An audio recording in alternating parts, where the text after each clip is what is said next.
If you finally exit your narcissistically abusive relationship, but you do not put the work in on yourself in between, you will get into another narcissistic relationship. What tends to happen is that people swing the pendulum too far in the other direction because narcissism is a spectrum. They'll get with a grandiose, be like, nope, I don't ever want to do that again, and then swing to somebody who is the total opposite, but who tends to be a covert narcissist. And those are a lot harder to spot because everything they do is so passive aggressive.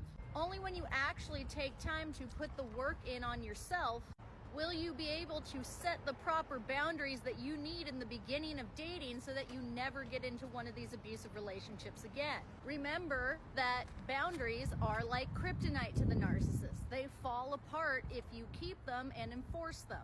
And you can only maintain your boundaries if you go in knowing exactly who you are and what you want and stick to that unapologetically. When you have your own self-esteem, when you have your own cool hobbies and interests going on, it's way more challenging to be love bombed because the person who's telling you on date 2 that they're your soulmate actually seems creepy. It's not so flattering anymore. It's like, you don't even know me. What are you talking about? You will start to blatantly and obviously notice the people that are stepping all over your boundaries and not listening to you right off the bat. Because you're not going to have time to see the person you've only been on 3 dates with every single day. You're going to have soccer practice and guitar practice, and you're going to be working on this cool work project or whatever it is that you're doing. And then you're going to be able to see how this person acts when they're told no.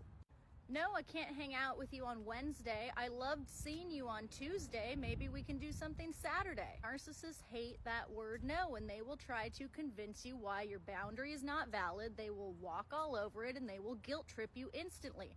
They feel entitled to more time and energy than you are willing to give. If you are able to slow things down without a guilt trip and this person seems to be reliable and consistent, then you can proceed forward. Because when you grow your self-worth, you won't need that external validation from a virtual stranger. It's nice. It's like, that's very flattering that you like me so much, but it's nothing to uproot your life over. And then as you go on, you make sure that this person's actions line up with their words. It doesn't have to be 100% of the time because people aren't perfect, but it should be most of the time. I do have a new book on Amazon, How to Communicate with Narcissists. It's currently #1 in the abuse self-help category. The link to that is in my bio.